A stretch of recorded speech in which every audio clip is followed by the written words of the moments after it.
This week in theaters, we also saw Sunshine Cleaning. Happy Sunshine Cleaning. Stop it. Ready?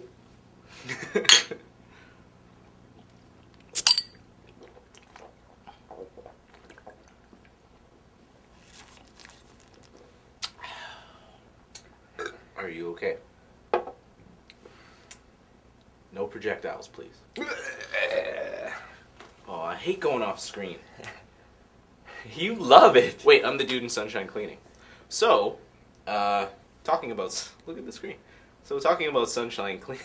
You know, the dude with the one arm. Sunshine Cleaning... I didn't get it until you said that, actually. I look like I have one arm right now. Direct... We don't have to do that shit anymore, right? No, we don't. Sunshine Cleaning. This movie is about two sisters who are kind of like losers, pretty much. Yeah. One who was in high school. I'm going to stop doing this.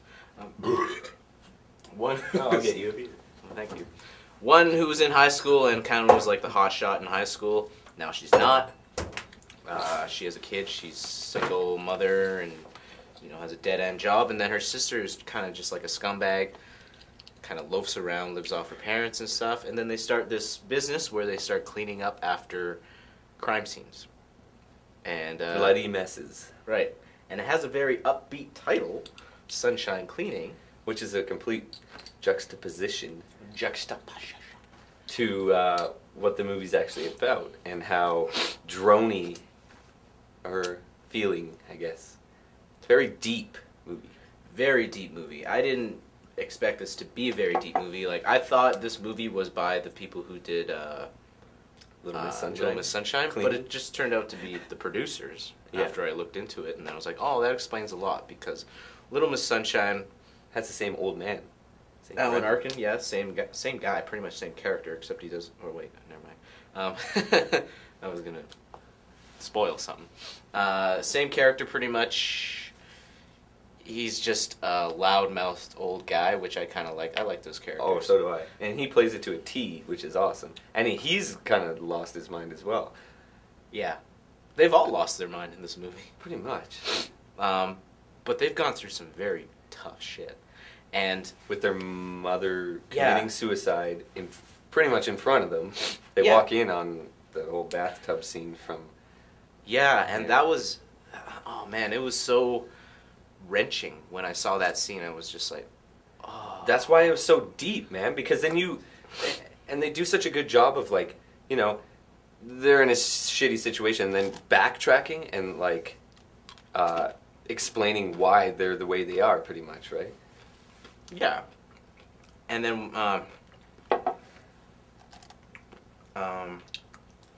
totally forgot what was going to... Hold on. Liquid Courage. The whole bathtub scene? Still forgot. Sorry. Yes, the whole bathtub scene. The kid in this movie. Oh, yeah, the kid. The kid was really, really good.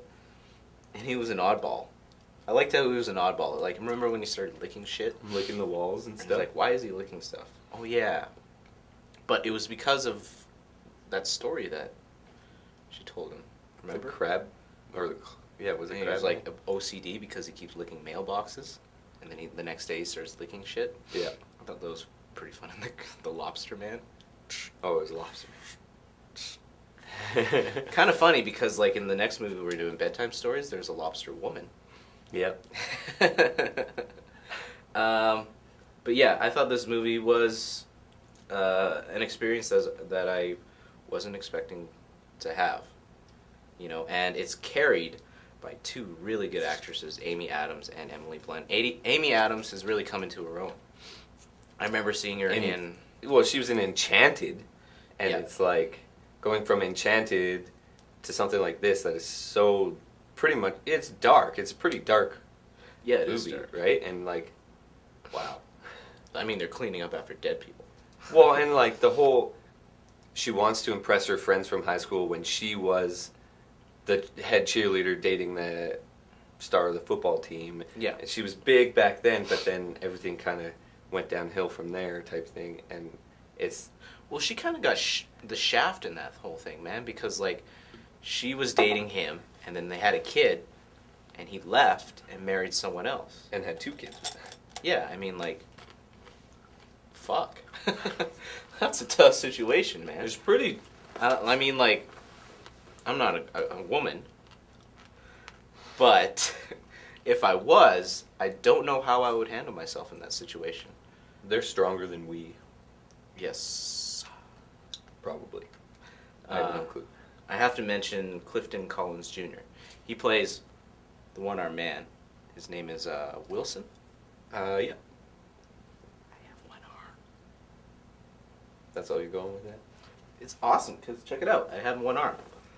He was really good. And, you know, I didn't know what to expect from this movie. And I realized why right after we saw it. Because when I came home, I was watching TV, and a commercial came on for it. And it makes it seem like just a big comedy in the trailer. You know, it was the shorter trailer where they're just like, oh, and then they start cleaning up after dead people, oh, and then that scene with the bed where she stops and then she goes on it, and then that's the trailer, right? Yeah. So they make you think they didn't give away a lot in the trailer. No, they didn't give away... Which is good. Which is good, because I went in thinking, oh, I'm going to see a comedy, and then it was, like, really dramatic. The story progressed really well. There was really good character development. You understood and loved these characters, and that, like, through and through, this movie blew me away, because I wasn't expecting anything like this. Amy Adams, like that last scene where she phones her and they're talking about their mom throughout the whole movie. They don't really explain it much. And then that she does last the CB scene, thing?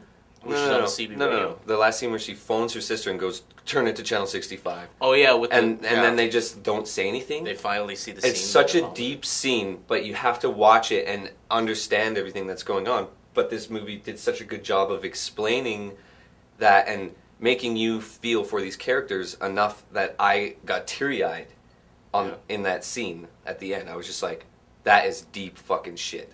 You know, like, and it was so well acted. It's almost as if they finally saw that scene and it was closure. Get on with their lives. Yeah, and then she goes to the CB radio and says, you fucking missed out, like, you screwed up, like, and I'm over worrying about you. I'm doing my own thing now, you know, like, I'm gonna live my life now. Yeah, and then the other sister takes off, and you know, like, it's really well done movie. I was not expecting anything like this, and when we walked out, I said, I am so glad we saw that movie, man. Like, because it's not like a typical movie for you and I to see. Because I don't mean to be sexist, but I'm not. But I mean, like, it has 2 female leads, and I mean, it's almost a chick flick, but not type thing, because it has that deep emotion, underlining emotion to it. Yeah, it does, but it has these universal characters that, like, this could happen to 2 guys too. It could happen to anyone. Dad, like. Well, and like I was saying, last night, like, I like how they took a story about someone who didn't do so well after school and followed them instead of following, you know, the classic happy Hollywood movie, you know? Like, it had a lot of, you know, the same qualities as Little Miss Sunshine of being, like, really a dark, like, twisted, weird story, right? It's really family-oriented, too. Yeah, and I really enjoyed seeing, and families like that exist, you know? Dysfunctional families. Dysfunctional, like, weird, and it was refreshing to see a movie done that well. I'm gonna go on a limb. On a limb? On a limb here and say, like, in this genre of movie, this is one of the best I've seen in this genre. I am giving it 6 bottles. Right on. Well, I'm not going to give it 6, but I'll give it 5 because I really enjoyed it.